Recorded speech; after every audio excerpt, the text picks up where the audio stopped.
Horizontal वे में जो होते हैं वो क्या होते हैं, रोज़ होती हैं, और आपके पास जो वर्टिकली रिप्रेजेंट की जाती हैं वो आपके पास कॉलम्स होते हैं। इसके बाद आपके पास हमने देखा था कि ऑर्डर क्या था, ऑर्डर क्या था जी, जिसमें हमारे पास नंबर ऑफ़ रोज़ और कॉलम्स किसी भी मैट्रिक्स के उसके ऑर्डर को स्पेसिफाई करते थे। फॉर एग्जांपल आपके पास एक मैट्रिक्स M था, इसका ऑर्डर 2/3 था। मींस आप पहले उसकी रोज़ देखते हैं, फिर आप उसके कॉलम्स को देखते हैं। तो किसी भी मैट्रिक्स के जो रोज़ और कॉलम्स हैं वो उसके ऑर्डर को स्पेसिफाई करते हैं। इसके बाद आज जो हम एक और टॉपिक डिस्कस करने लगे हैं जो कि इम्पोर्टेंट है आपका, वो है equal matrix. So equal matrix is let A and B be two matrices, then A is said to be equal to B. A जो है वो B के इक्वल तब होगा and denoted by A is equal to B if and only if there is a condition. एक matrix equal matrix तब होगा जब ये दो कंडीशन जो भी हम रीड करने वाले हैं वो अगर उस मैट्रिसेस में या उन दो मैट्रिसेस में सेटिस्फाई कर रही हों। So number one axiom is, या नंबर वन आपके पास जो इसका करेक्टरिस्टिक है वो क्या है, वो आपके पास जो नंबर वन कंडीशन है वो है order of A is equal to order of B। अब ऑर्डर आप अभी ऊपर पढ़ के आए थे, ऑर्डर क्या होता था, किसी भी मैट्रिक्स की रोज़ और कॉलम्स कितने हैं। अच्छा ये याद रखिएगा कि मैं रोज़ और कॉलम्स बोल रहा हूँ, कॉलम्स और रो नहीं बोल रहा। तो पहले रो आती है फिर कॉलम आता है। सो कोई मैट्रिक्स A है, उसका ऑर्डर अगर उस मैट्रिक्स B के इक्वल हो जाए, मींस मिसाल के तौर पे एक मैट्रिक्स A है उसका ऑर्डर 2/2 है, एक मैट्रिक्स B है उसका ऑर्डर 2/2 है, तो दे आर इक्वल मैट्रिसेस। इसके बाद लेकिन अगर उनका ऑर्डर सेम है तो वो इक्वल नहीं होंगे।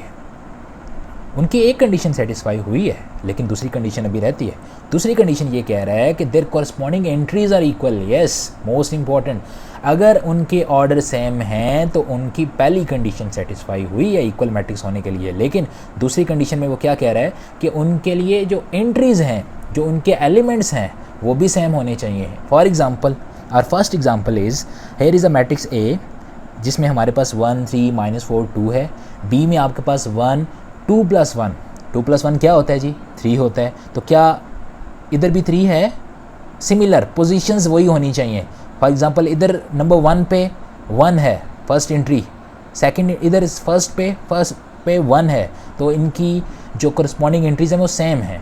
इधर -4, इधर भी -4, इधर 3, इधर 2 + 1 3, इधर 4 - 2 2, इधर भी 2। तो देखें इनकी एंट्रीज तो सेम है। अच्छा अगर हम इसको रिवर्स देखें, इसी तरह इनके ऑर्डर को देखें, क्या इनका ऑर्डर सेम है? यस, बिकॉज इसमें देखें 2 रोज़ 2 कॉलम, इसमें भी 2 रोज़ 2 कॉलम।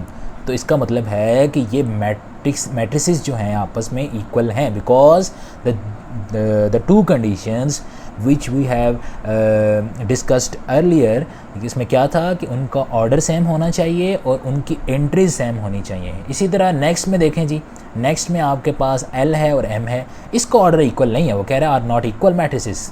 तो सॉरी, इनका ऑर्डर इक्वल है लेकिन ये इक्वल तो नहीं है। तो इक्वल क्यों नहीं है? इक्वल इसलिए नहीं है क्योंकि इनकी एंट्रीज सेम नहीं है। देखें ये क्या है, +2 और ये क्या है, -2। तो क्या -2 + 2 आपस में इक्वल हो सकते हैं? नहीं हो सकते। तो देखें एक ऐसी एंट्री थी इन दो मैट्रिसेस में, या एक ऐसा एलिमेंट था इन दो में जो कि आपस में इक्वल नहीं था, जिसकी वजह से ये आपस में क्या है, इक्वल नहीं है। तो इंशाल्लाह जी आज तक के लिए इतना ही है। नेक्स्ट वीडियो में हम 1.1 स्टार्ट करने जा रहे हैं। और अगर आपके आज के इस लेक्चर में कोई क्वेश्चंस हैं मैट्रिसेस के रिलेटेड, उनकी डेफिनेशंस के रिलेटेड, उनके कॉन्सेप्ट के रिलेटेड, तो आप मुझे कमेंट बॉक्स में कर सकते हैं। इंशाल्लाह आपको मैं उसका आंसर करूँगा। आज तक के लिए इतना ही, मुझे इजाज़त दें। अल्लाह हाफ़िज़।